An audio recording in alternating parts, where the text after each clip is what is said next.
ما الذي يفرق بيننا وبينهم؟ منهج السلف، لأن السلف هم الذين فهموا الكتاب والسنة وساروا عليهما، فنحن نتبع السلف الصالح. بسم الله والحمد لله والصلاة والسلام على رسول الله وعلى آله وصحبه ومن تبعهم بإحسان إلى يوم الدين. أما بعد، السلام عليكم ورحمة الله وبركاته. الحمد لله. الله நடிகார்களே, பாரக்கல்லாஹு ஃபீக்கும். உம்தத்துல் அஹ்காம் அடிப்படை ஃபிக்ஹ் சட்டங்கள் அலி ஷேக் அப்துல் கனி அல் மக்திசி ரஹ்மத்துல்லாஹி அலைஹ். அப்துல் கனி மக்திசி ரஹிமஹுல்லாஹ் அல் இமாம் அவர்கள் தொகுத்த இந்த நூல் உம்தத்துல் அஹ்காம் அடிப்படை ஃபிக்ஹ் சட்டங்கள், அதாவது அடிப்படையான ஃபிக்ஹ் சட்டங்களை ஹதீஸுகளை தொகுத்திருக்கிறார்கள் ரஹிமஹுல்லாஹ்.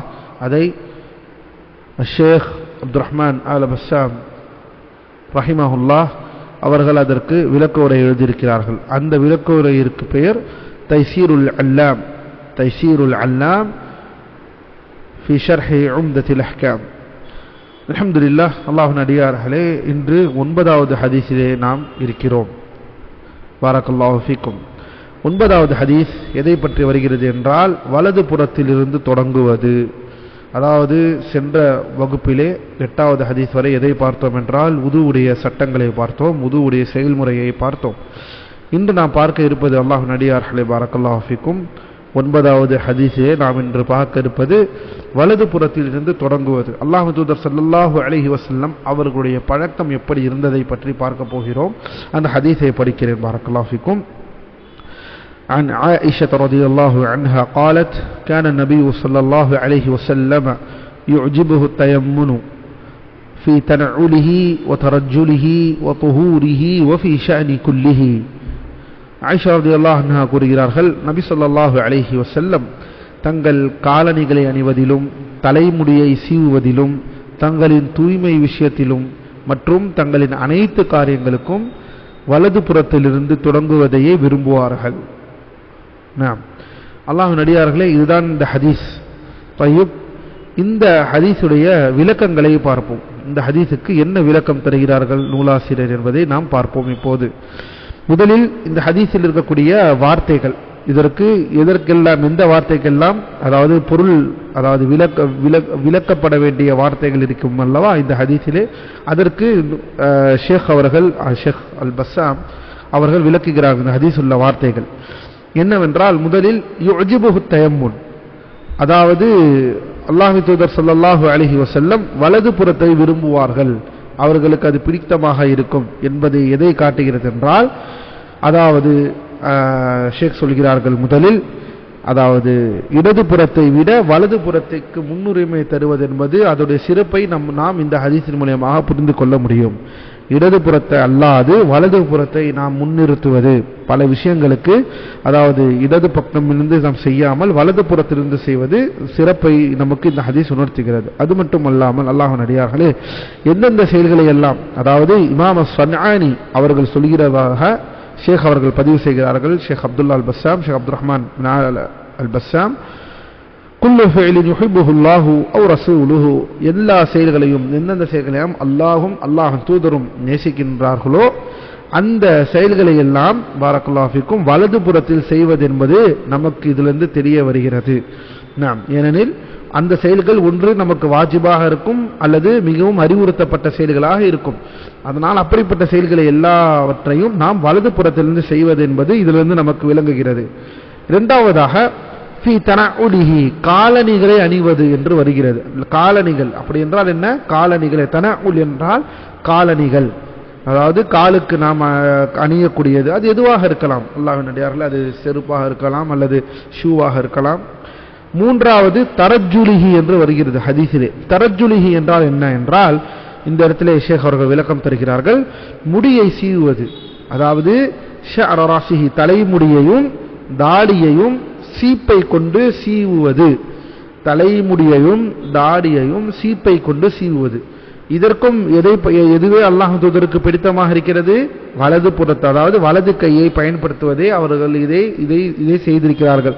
அதே போலத்தான் காலணி அணிவதையும் வலது காலிலே காலணிகளை அணிகிறார்கள் முதலிலே. அடுத்ததாக ஹதீஸிலே வருகிறது தூய்மை சார்ந்த விஷயங்கள் இது தூய்மை சார்ந்த விஷயங்கள் என்றால் என்னென்ன வருகிறது என்பதை சொல்லும் பொழுது விளக்க உரையாளர் என்ன சொல்கிறார் என்றால் இது உதுவை குறிக்கும் பொழுது வலது புறத்தையே முன்னிறுத்துகிறார்கள் ஸல்லல்லாஹு அலைஹி வஸல்லம். அதே போல குளிக்கும் பொழுது அதே போல நஜிஸ் நம்ம உடம்பிலே நஜிஸ் இருக்கிறது என்றால் அதை அகற்றுவதற்கு இஸாலத்துன் நஜாஸா இந்த அனைத்து வகையான இந்த சுத்த விஷயத்திற்கும் அல்லாஹ்வின் தூதர் ஸல்லல்லாஹு அலைஹி வஸல்லம் முக்கியமாக 3 உது செய்யும் பொழுது குளிக்கும் பொழுது மூன்றாவதாக நம்ம அசுத்தம் நம் உடம்பில் இருக்கிறது என்றால் அதை அகற்றும் பொழுது கையிலோ கால்களிலோ அல்லது உடம்பிலோ ஏதாவது ஒரு பகுதியிலே இருக்கும் போது அதை அகற்றும் பொழுது வஃபீ ஷஅனி குல்லிஹி ஹதீஸிலே அடுத்த சொற்றொடர் எவ்வாறு வருகிறது என்றால் எல்லா காரியங்களும் வருகிறது என்று சொல்லும் பொழுது பெரும்பாலான காரியங்கள் என்று சொல்லப்படுகிறது. ஏனென்றால் ஷேக் தகியுத்தீன் அல் ஹிலாலி அதாவது மக்ரிபிலிருந்து வரக்கூடிய ஒரு மக்ரிபிலிருந்து இருந்த ஒரு மாபெரும் இமாம் அவர்கள் இதற்கு என்ன சொல்கிறார்கள் என்றால் வஃபீ ஷஅனி குல்லிஹி அப்படி என்றால் அல்லாஹ்வின் தூதர் ஸல்லல்லாஹு அலைஹி வஸல்லம் ஹதீஸிலே அவர்களுடைய எல்லா காரியத்திற்கும் வலது புறத்தையே வலது கையை வலது காலையே முதலிலே முன்னிறுத்துகிறார்கள், அதை கொண்டே செய்திருக்கிறார்கள், அதை கொண்டே பண்ணிருக்கிறார்கள் என்றால் எல்லா காரியங்களும் வந்து விடுமா என்றால் அவ்வாறு அல்ல. ஏனெனில் இது பொதுவானது. இதை பிரத்யேகமாக ஒரு சில விஷயங்களை அல்லாஹ்வின் தூதர் ஸல்லல்லாஹு அலைஹி வஸல்லம் இடது புறத்தை கொண்டு செய்திருக்கிறார்கள் என்ற இந்த விஷயத்தை நாம் புரிந்து கொள்ள வேண்டும். இந்த ஹதீஸிலே வஃபிஷானி குல்லிஹி என்று வருகிறது, அவர்கள் எல்லா காரியங்களுக்கும் என்று வருகிறது அல்லவா. ஆனால் அதே சமயம் அல்லாஹ்வின் அடியார்களே பாரக்கல்லாஹு ஃபீக்கும் அதிலே ஒரு சில விஷயங்கள் என்னவாக ஆகிறது, அதாவது இதிலிருந்து இந்த பொதுவான விஷயத்திலிருந்து வெளியேறுகிறது, அதை தான் ஹாஸ் என்று சொல்வோம். எடுத்துக்காட்டாக சொல்கிறார்கள், கழிவறைக்குள்ளே செல்லும் பொழுது அல்லாஹ் தூதர் ஸல்லல்லாஹு அலைஹி வஸல்லம் எதை கொண்டு உள்ளே செல்ல சொல்கிறார்கள்? இடதுபுறம். அதே போலத்தான் பாரக்கல்லாஹு ஃபீக்கும் மஸ்ஜிதிலிருந்து வெளியே வரும் பொழுது எதை கொண்டு வெளியே வர சொல்கிறார்கள்? இடது காலை கொண்டு. அப்படி என்றால் ஹதீஸிலே வரக்கூடிய எல்லா காரியத்திற்கும் அவர்கள் வலதையே பயன்படுத்தினார் என்பது பொதுவான விஷயம். ஒரு சில விஷயங்கள் அல்லாஹ் தூதர் ஸல்லல்லாஹு அலைஹி வஸல்லம் பிரத்யேகமாக இதற்கு எல்லாம் என்னது இடது புறத்தை முன்னோக்கி இடது புறத்தை கொண்டு வெளியேறி இருக்கிறார்கள், இடது புறத்தை பயன்படுத்தியிருக்கிறார்கள். பாரக்கல்லாஹு ஃபீக்கும். அல்ஹம்துலில்லாஹ்.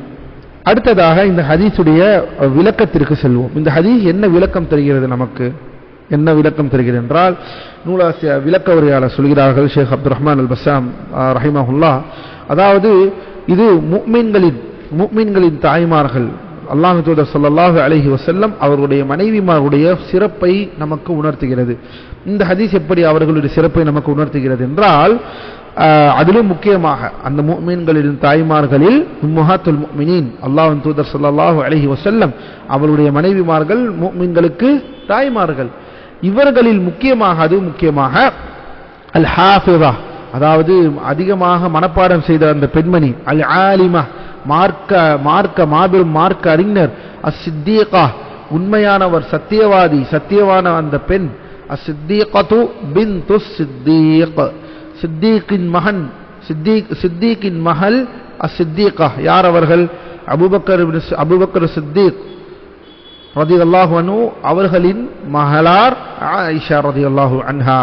ஆயிஷா அவர்களை பற்றி அவர்களுடைய ஃபதுல் இன்னும் இதிலே தெளிவாக, அவருடைய சிறப்பு இன்னும் தெரிகிறது. ஏனென்றால் இவர்களுடைய சிறப்பு ஏன் இதிலே ஃபதுல் தெரிகிறது என்றால், யாருமே காட்டிடாத இந்த உம்மத்திற்கு மற்ற எல்லா சஹாபாக்களிலாலும் காட்டிட முடியாத சொல்ல முடியாத விஷயங்களை இவர்களால் சொல்ல முடியும். இவர்கள் அதை கொண்டு வந்து நமக்கு சேர்த்திருக்கிறார்கள். ஏனெனில் இது எல்லாம் வீட்டில் நடக்கக்கூடிய விஷயம்.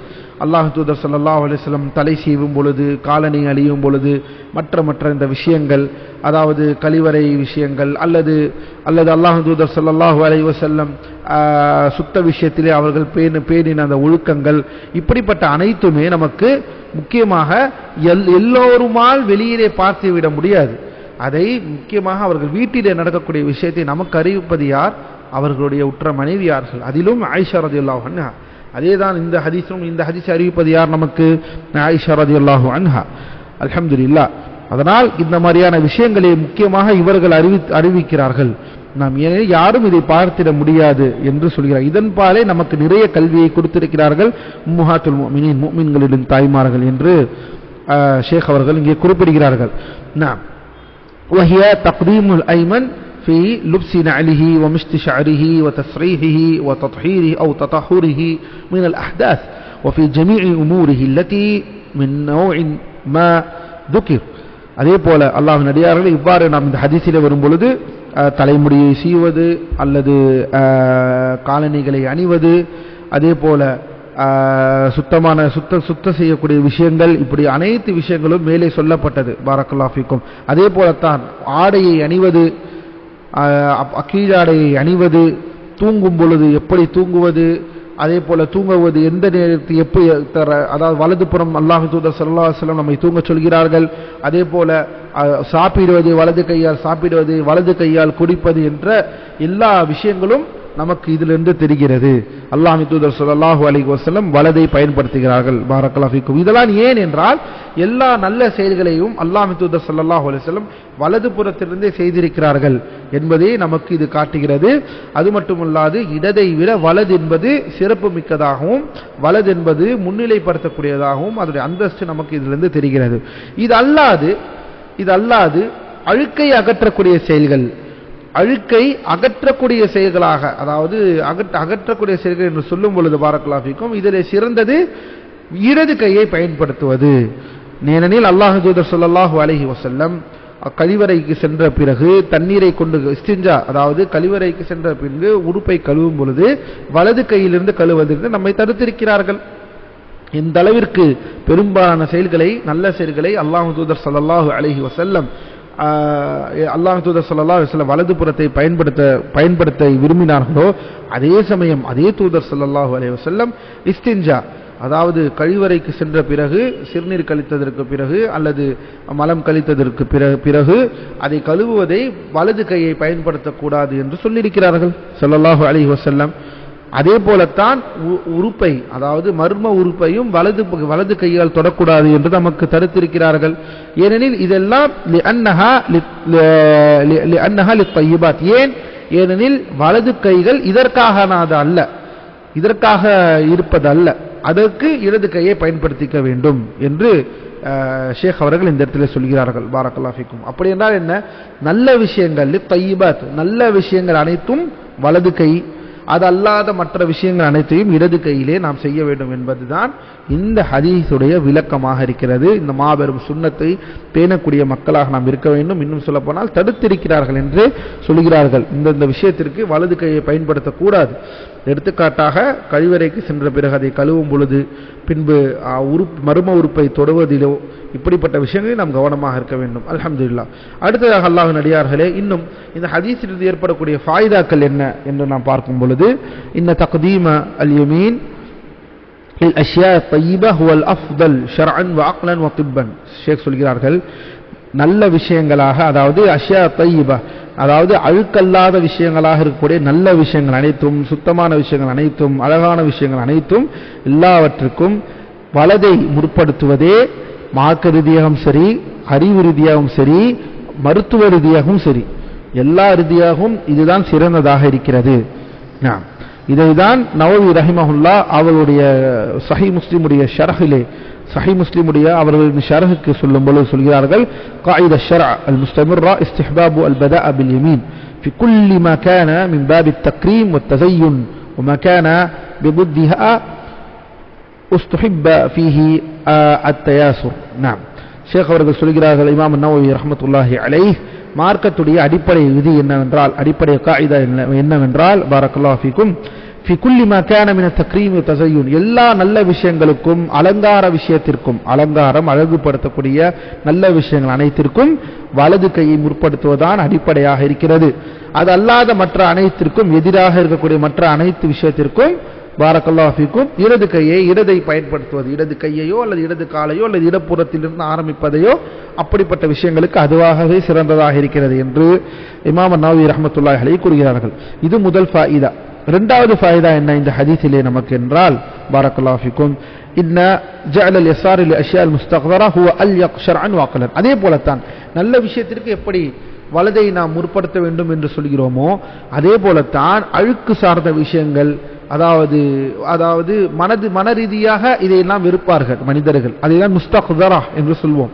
மன ரீதியாக எல்லோருமே இதை ஒரு அருவருப்பான அல்லது ஒரு அழுக்குத்தக்க அல்லது ஒரு பிடித்தமான விஷயமா இருக்க, சுத்தத்திற்கு எதிர்மறையான விஷயங்களாக இருக்கும். இந்த மாதிரி விஷயங்களுக்கு மார்க்க ரீதியாகவும் சரி, அறிவு ரீதியாகவும் சரி, அதாவது அந்த சரியான சிந்தனை ரீதியாகவும் சரி, இதிலே நாம் இடதை தான் முற்படுத்த வேண்டும் என்பதும் நமக்கு இதிலிருந்து தெரிகிறது. அதுதான் சிறந்ததாகவும் இருக்கிறது. இது இரண்டாவது ஃபைதா. மூணாவது விஷயம் என்ன? الشرع الشريف جاء لإصلاح الناس وتهذيبهم ووقايتهم من الأضرار. இந்த மார்க்கம் இந்த மகத்துவமிக்க இந்த மார்க்கம் மனிதர்களுக்கு எல்லா தீங்கையிலிருந்து தடுப்பதற்கே வந்தது இந்த மார்க்கம்.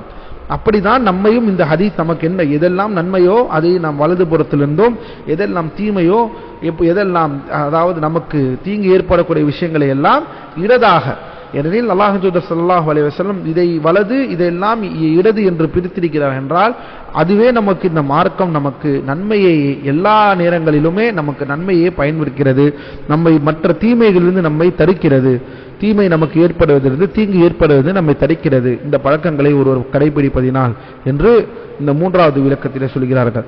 நான்காவது ஃபைதா என்னவென்றால் பாரக்கல்லாஹு ஃபீக்கும் இன்னல் அஃதல் ஃபி தக்தீமில் வுது மயாமினல் அஅதா அலா மயாசிரிஹா. இன்னும் சொல்ல போனால் உதுவுடைய விஷயத்திலே என்ன சொல்கிறார்கள் என்றால், உது செய்யும் பொழுது வலது கையுடைய உது செய்யக்கூடிய உறுப்புகளையே முன்னிறுத்தி செய்வது. முதலில் கைகளை கழுவுகிறீர்கள் என்றால் அதிலே வலது கையை நாம் முன்னிறுத்த வேண்டும். அதை கழுவினதற்கு பிறகுதான் இடது கையை நாம் என்ன செய்ய வேண்டும்? கழுவ வேண்டும். முக்கியமாக கைகள், 2 கால்கள், இது எல்லாம் ஃபில் உது, இது சுன்னா, இதுதான் சுன்னாவாக இருக்கிறது. நாம் மேலும் யார் இதற்கு முரணாக, அதாவது கழுவும் பொழுது கைகளை கழுவும் போது, கால்களை கழுவும் பொழுது இடது கையை முதலில் கழுவி பின்பு வலது கையை கழுவுவது, அல்லது இடது காலை கழுவுவதற்கு பிறகு வலது காலை கழுவுவது, இது எல்லாம் அல்லாஹ்வின் அடியார்களே பாரக்கல்லாஹு ஃபீக்கும், இது அவர்கள் சுன்னாவிற்கு முரணாக அவருக்கு இந்த மாபெரும் சுன்னத் அவருக்கு கிடைக்காமல் போய்விடும். ஆனால் உது சரியா என்றால் உது சரி. ஆனால் இதற்கு எதை முன்னிலையில் நிறுத்த வேண்டும்? இது சுன்னத்தாக இருக்கிறது, வலதை அவர் என்ன செய்ய வேண்டும்? அவர் முன்னிறுத்த வேண்டும். இதுதான் இந்த ஹதீஸும் நமக்கு காண்பிக்கிறது. பாரக்கல்லாஹு ஃபீக்கும். அதே சமயம் அல்லாஹ்வின் அடியார்களே வாஜிப் இல்லை. அதுதான் இமாம் இப்னு குதாமா قال في المغني அந்த கூற்றை இங்கே சொல்கிறார்கள். லா யுஅலமு ஃபி அதமில் உஜூபி خلاف, அதாவது வலது கையை தான் முன்னிறுத்தி கழுவ வேண்டும். அப்படி இல்லை என்றால் அது உதுவாக இருக்காது. வாஜிப் என்று சொல்லக்கூடாது. அதிலே வாஜிப் இல்லை என்பதிலே எந்த ஹிலாஃபும் இல்லை. உலமாக்களுக்கு மத்தியிலே எந்த முரண்பாடும் இல்லை. அதில் யாரும் முரண்படவில்லை. அப்படி எதில் முரண்படவில்லை? உது செய்யும் பொழுது வலது கையை தான் முதலில் கழுவ வேண்டும், வலது காலைத்தான் முதலில் கழுவ வேண்டும். அது வாஜிப் என்று யாரும் சொல்லவில்லை. ஆனால் செய்வது சுன்னத்தாக இருக்கிறது என்று சொல்லி இந்த ஹதீஸுடைய விளக்கம் இதோடு முடிவடைகிறது. அல்ஹம்துலில்லாஹ். அல்லாஹ்வின் அடியார்களே பாரக்கல்லாஹு ஃபீக்கும், இந்த ஹதீஸுடைய விளக்கம் இதோடு முடிவடைகிறது. அல்ஹம்துலில்லாஹ். எதை நாம் கேட்டோமோ அதன்படி செவிமடிக்கக்கூடிய மக்களாக, அதன்பால் இந்த ஹதீஸுகளை அமல் செய்யக்கூடிய மனிதர்களாக அல்லாஹ் நம்மை ஆக்குவானாக.